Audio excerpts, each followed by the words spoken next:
अस्सलाम वालेकुम, welcome to another vlog. It's me Farooq Badaria ji. काफ़ी टाइम से मुझे मैसेज आ रहे थे कि कहाँ हो भाई, कोई व्लॉग नहीं आ रहा, कुछ नहीं आ रहा। अपने ही कामों के अंदर बहुत ज़्यादा बिज़ी हो गया था मैं। तो शायद मैंने रमज़ान से पहले आखिरी व्लॉग बनाया था और रमज़ान के बाद अब बकरा ईद आने वाली है, अब मैं वापस व्लॉग बना रहा हूँ।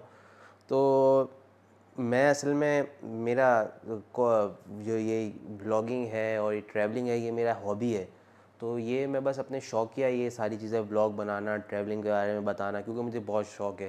लेकिन इसके अलावा मेरा एक पर्सनल काम है, तो मैं उसके अंदर इतना बिज़ी हो गया कि मुझे टाइम नहीं मिलता था। मैं रात को लेट घर आ रहा था, तो व्लॉग बनाने का टाइम ही नहीं मिल रहा था। प्लस कोई लेटेस्ट अपडेट नहीं थी मेरे पास देने के लिए, तो मैं इसलिए फिर ज़्यादा मैं हिम्मत भी नहीं करता था व्लॉग बनाने के लिए। काफ़ी लोग फिर मैसेज कर रहे थे, मैं काफ़ी टाइम से देख रहा था, लोग बोल रहे थे कि हम लोगों ने वीज़ा दिया हुआ है, रिप्लाई नहीं आ रहा, इतना टाइम हो गया, इतना टाइम हो गया।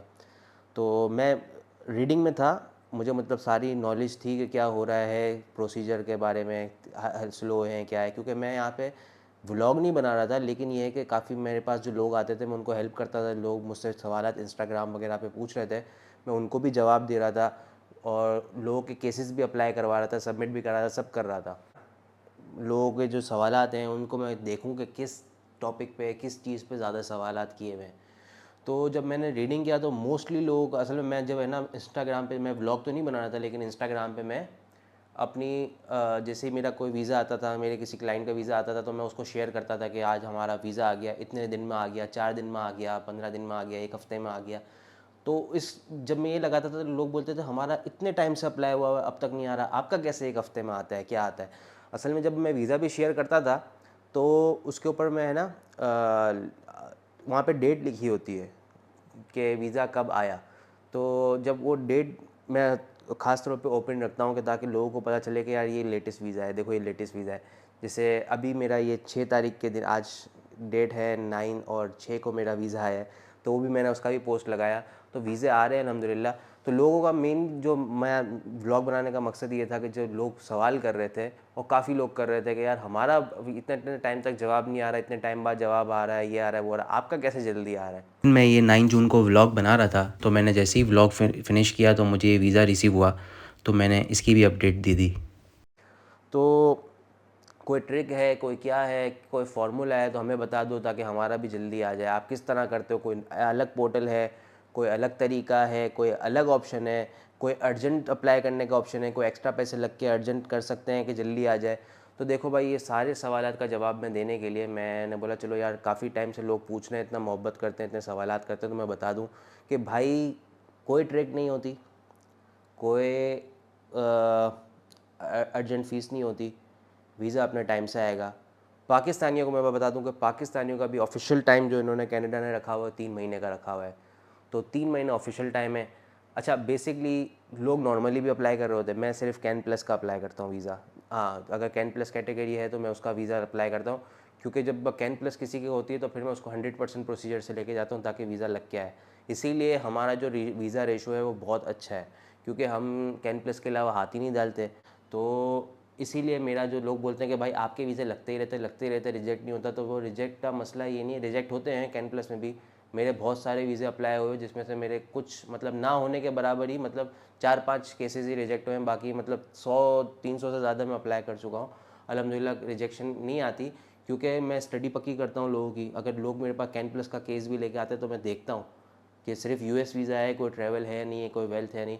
मतलब मैं हर चीज़ स्टडी करके काम करता हूँ कि यहाँ पे पीछे फैमिली टाइज़ है या नहीं है।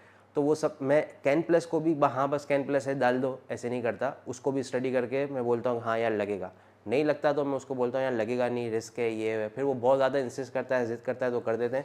बाकी मैं लोगों के पैसे भी ज़ाया होने नहीं देता, तो मैं मोस्टली मना ही कर देता हूँ लोगों को। तो काफ़ी टाइम से लोग मुझसे पूछ रहे थे, तो मैंने सोचा कि बता देना बेहतर है कि ट्रिक वगैरह क्या है। तो देखो भाई, मैं आपको एक चीज़ बता देता हूँ। एक स्टडी है मेरे पास, वो स्टडी है कि कोई ट्रिक नहीं है, आप इसको कोई ट्रिक या कोई वो मत समझना। फिर लोग मुझसे सवाल, मैं आपको एक चीज़ बताता हूँ फिर, लेकिन फिर लोग मुझसे सवाल करना पूछ पे, ये फ़जूल है, ऐसा कुछ नहीं होता, ऐसा कुछ नहीं होता। तो मुझे पता है कुछ नहीं होता। देखो, कोई ट्रिक कोई कुछ भी नहीं है, वीज़ा अपने टाइम से आएगा, सही है। कैन प्लस में मैं करता हूँ, मेरा वीज़ा जल्दी इसलिए आता है कि मैं कैन प्लस में करता हूँ, कैन प्लस में नॉर्मली रिप्लाई जल्दी आ जाता है। और दूसरा, मैं जब काम करता था तो कुछ मेरे साथ वहाँ के यूएस वाले जानने वाले भी हैं जो इमिग्रेशन डिपार्टमेंट में होते हैं, वो उनसे मैं मेल करके चीज़ें पूछता रहता हूँ। लेकिन ये है कि मैं उसको फॉलो करता हूँ तो अक्सर मेरे वीज़े जल्दी आ जाते हैं, लेकिन उसको फॉलो करने के बाद मेरे वीज़े लेट भी आए हैं। ऐसा नहीं है कि मैं उस ट्रिक से जाता हूँ तो जल्दी आया है, लेट भी आया है। देखो वीज़ा जल्दी किससे आता है पता है? हाँ, कोई लड़की हो, मतलब कोई फ़ीमेल हो, चाहे यंग लड़की हो या कोई एजेड हो, तो फ़ीमेल का जो रिप्लाई है ना जल्दी आता है। एक ये चीज़ याद रखना, अगर वो अकेले अप्लाई कर रही हैं। दूसरा, अगर आप फैमिली के साथ अप्लाई कर रहे हो या इंडिविजुअल कोई आदमी अप्लाई कर रहा है, तो बेस्ट टाइम अप्लाई करने का जो है ना, वो है रात के 3 बजे या रात के 12 बजे। ठीक है, 3 बजे, 12 बजे। और हमारे जब रात के यहाँ 7 बजते हैं ना, जैसे हमारे शाम के 8-9 बजे, ये टाइम भी अच्छा है क्योंकि उनकी सुबह होती है। क्योंकि ये जो IRCC पोर्टल है ना, वो मेन कनाडा से ही चल रहा है और पूरी दुनिया का है एक ही पोर्टल, और कंट्रोल इसका जो कनाडा के अंदर है। तो वहाँ पे जो है ना सुबह हो जाती है, तो वहाँ का सर्वर एक्टिव हो जाता है। तो उस टाइम पे जो केसेस जलते हैं ना, ये 100% टाइमिंग नहीं है। कल को लोग मुझसे उठ के सवाल करना पूछ जाएँ कि यार ये आपने ऐसा बोला था, आपने बोला था कि जल्दी आ जाता है। भाई लेट भी आता है, लेकिन लोग इतना पूछ रहे हैं कि आपके कैसे जल्दी आता है, तो हम इस टाइमिंग पे नॉर्मली डालते हैं। इस टाइमिंग पे डालने के बाद भी हमारे वीज़े के जवाब पॉजिटिव आते हैं, लेकिन लेट भी आते हैं। मतलब ऐसा नहीं कि रिजेक्शन आ रही है, वो जब अगर हमारे जगह जवाब वीज़ा अप्रूवल भी आती है तो ज़रूरी नहीं है 1 हफ़्ते में आ जाए, महीने में भी आती है 15, लेकिन मोस्टली हम लोग की जल्दी आ जाती है। जैसे मैंने आपको बताया कि फ़ीमेल्स अगर इंडिविजुअल है तो उनकी जल्दी आ जाती है, 4 दिन में 1 हफ़्ते में आ जाती है। और दूसरा, अगर फैमिली है या इंडिविजुअल लोग हैं, तो अगर वो इस टाइम को फॉलो करें, 8 पाकिस्तानी 8 PM, 9 PM, 12 AM और 3 AM, तो इस टाइम के ऊपर अगर आप अपना वीज़ा सबमिट करते हो, जिसको हम फॉलो करते हैं, हम बता भी देते हैं क्योंकि लोगों का फ़ायदा हो जाए, अच्छा है जवाब जल्दी मिल जाए, क्योंकि लोग काफ़ी परेशान हो जाए, यार जल्दी जवाब आ जाए, इतना टाइम हो गया, ये हो गया। तो ये कोई ट्रिक नहीं है, कुछ भी नहीं है। असल में होता क्या है कि ये जो इनका ऑनलाइन सर्वर है कनाडा के पास ना, जब मशीन एक्टिव करते हैं ना, वो मशीन ऑन का सिस्टम मशीन का, तो मशीन जब एक्टिव होती है तो वो जब वर्किंग आवर्स के अंदर एक्टिव होती है तो वो फास्ट होती है। तो जब आप नॉर्मल टाइम में डालते हो तो मशीन प्रोसीजर में ले लेती है, ठीक है, केस को, और वो या तो फ़ौरन डाल देती है, कभी कभी किसी का पेंडिंग करके डालती है। तो वो जो टाइम होता है ना, जो रात 3 AM ये वाला, तो ये टाइम इतना फास्ट होता है कि मतलब अभी जस्ट वो मशीन उस टाइम के ऊपर क्लियर होती है, मतलब कोई सर्वर ले नहीं होती है। तो कभी कभार मशीन के अंदर ऐसा भी होता है कि जो कंप्यूटर के अंदर, कि आप कंप्यूटर के अंदर एक केस पेंडिंग में होता है, लेकिन आप अपना दूसरा केस डालते हो ना, तो वो उसको, ये ऐसा नहीं कि पहले उसको निकालेगा फिर इसको लेगा, ये इस नए वाले केस को उठा के आगे कर देता है, पुराना वाला पेंडिंग होता है, वो फिर आहिस्ता आहिस्ता, क्योंकि मशीन है, कोई ह्यूमन नहीं है कि वो रॉ वाइज या लाइन वाइज काम करे कि पहले इसकी फाइल आई तो पहले इसको आगे करो, ऐसा नहीं है। तो ये मशीन के कुछ टाइमिंग्स होते हैं, इस टाइम के ऊपर मशीन, जैसे उनका सर्वर बहुत एक्टिव होता है वहाँ से, और मेन जो सर्वर वहाँ से चल रहा है, जब उनके सर्वर के ऊपर वहाँ से लोड नहीं होगा तो वो बहुत अच्छा टाइम होता है। या जब वो अपना सर्वर वहाँ से स्टार्ट करते हैं, एक होता है कि वो अपना कंप्यूटर सर्वर ऑन करके चले मतलब कौन रखा हुआ है, ऑनलाइन काम हो जा रहा है। एक होता है कि जब वो लोग वहाँ से कंट्रोल करने बैठते हैं ना, तब उनके सर्वर और भी एक्टिव हो जाते हैं, तो जो स्टैंड बाई पे होते हैं वो भी एक्टिव हो जाते हैं, तो उस वक्त काम तेज़ होता है। तो बेसिकली जो उनके वर्किंग आवर्स है ना, हम उसके ऊपर क्लिक करते हैं, तो इसलिए हमारे वीज़े जल्दी आ जाते हैं। ऐसा नहीं है कि हमारे सारे वीज़े जल्दी आए, तो कल को ऐसा ना हो मेरे पास बहुत सारे मैसेज लग जाएगा, आपने ये बात बताई फजूल है ये वो, क्योंकि नेगेटिव पॉजिटिव बातें करने वाले सब हैं। मैंने अक्सर देखा है कि लोग नेगेटिव भी बातें करते हैं, पॉजिटिव भी करते हैं। तो बस मेरा तो मकसद ये है कि आप लोगों को हेल्प करूं, क्योंकि मैं कोई चार्जेस तो ले नहीं रहा, तो मुझे ना कोई व्यूज़ की परवाह है। अगर मुझे व्यूज़ की परवाह होती तो मैं 2 महीने तक ब्रेक नहीं लेता और अब आके व्लॉग नहीं बनाता। मैं जस्ट इन्फॉर्मेशन के लिए, मेरी हॉबी है इसलिए मैं बताना चाहता हूँ, तो वो मैं काम कर रहा हूँ। तो लोगों को नेगेटिव बातें करने दो, जिसको फॉलो करके देखना है वो करके देख ले, जिसको नहीं करना वो नहीं करे। मेरा काम था आप लोगों के इतने सवालात क्लियर करना था। जो लोग वाकई मुझे हेल्प लेते हैं उनको मेरे बारे में पता है कि मैं वाकई बहुत जेन्युइनली हेल्प करता हूँ, दिल से हेल्प करता हूँ और अपना केस समझ के करता हूँ। अगर कोई अपना चीज़ लेके आता है तो मैं समझता हूँ कि मेरा अपना केस है, तो इसलिए मैं हेल्प करता हूँ। उन लोगों के लिए व्लॉग है, बाकी नेगेटिव वालों के लिए मैं कुछ नहीं बोल सकता, अगर वो भी इस चीज़ को नेगेटिवली लेते हैं। क्योंकि मैंने देखा अगर मैं कोई चीज़ पॉजिटिव बताता हूँ ना, तो वो ये भी बोलते हैं कि नहीं ऐसा कुछ नहीं होता। एक मतलब मैंने बोला कैन प्लस में किसी डॉक्यूमेंट्स की ज़रूरत नहीं है, बगैर डॉक्यूमेंट्स के हम लगा। हाँ, तो एक ने कमेंट कर दिया था मुझे कि हाँ ये तो बराबर वाली दुकान में पड़ा हुआ है, जाके उठा लो वीज़ा। तो ऐसी बातें लोग करते हैं, खैर है, कोई मसला नहीं।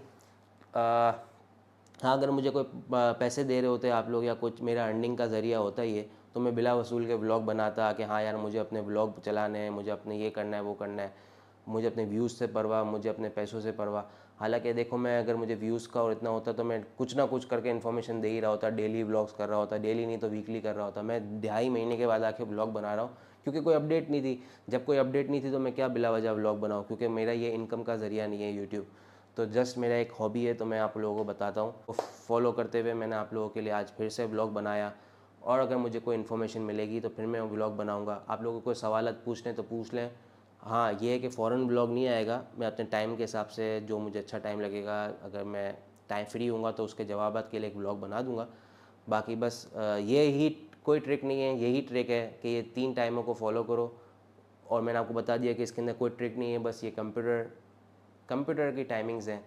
जो जिस टाइम के ऊपर मैंने थोड़ा सा अपने हम लोगों ने स्टडी की, वर्किंग की, तो हमें पता चला कि यार हम इस केसेस को, वो भी हमें ऐसा पता चला कि जब हम केसेस पहले जब शुरू में करते थे तो हमारे पास बहुत सारे केसेस थे। मैं कुछ 400-500 केसेस कर चुका हूँ उसके कैन प्लस के। तो इसके अंदर ये और वो खाली पाकिस्तान से नहीं, वर्ल्ड वाइड, दुबई वगैरह हर जगह से लोग, क्योंकि ऑनलाइन होता है, लोग करवा लेते हैं। तो उनका जब मैंने किया ना, तो मैंने देखा कि यार जो मैं केसेस इस टाइम के ऊपर सबमिट करवाता हूँ उसके रिप्लाई जल्दी आता है। तो वो सारी चीज़ें फिर मैंने वहाँ से वेरिफिकेशन की। वहाँ पे एक दोस्त है, वो वहाँ पे इमिग्रेशन लॉयर है, तो उसने भी बोला हाँ यार ये इस तरीके का होता है, ये टाइमिंग हम भी फॉलो करते हैं, ये है। तो मैंने बोला चलो ठीक है। लेकिन ऐसा नहीं है कि वीज़ा मैं बता रहा हूँ कि अगर फ़र्ज़ करो फॉर एग्ज़ाम्पल, अगर मैं 10 वीज़ा डालता हूँ इस टाइम के ऊपर, तो 6 का जवाब जल्दी आ जाता है, 4 का लेट ही आता है। तो मतलब ये रेशो चल रहा है 50-40 इस तरीके की चीज़ें। हाँ, लेकिन मैंने एक चीज़ बड़ी आजमाई हुई है कि इंडिविजुअल अगर वुमेन होती है तो उसका जवाब जल्दी ही आता है। तो बस भाई को दुआओं में याद रखें, इंस्टाग्राम पे फॉलो करें मुझे। इंस्टाग्राम पे अगर आपको कोई सवाल हो तो वहाँ पे पूछें, मैं यहाँ कमेंट पे जवाब नहीं दे सकता क्योंकि मैं कमेंट इतने रीड नहीं करता। हाँ, इंस्टाग्राम पे कोई मैसेज करता है, जिन जिन ने आज तक मैसेज किया है सबको मेरे जवाब मिले, सबको हेल्प मिली है। तो बस भाई को दुआओं में याद रखो, फिर मिलेंगे इंशाल्लाह नेक्स्ट व्लॉग में, तब तक के लिए अल्लाह हाफ़िज़।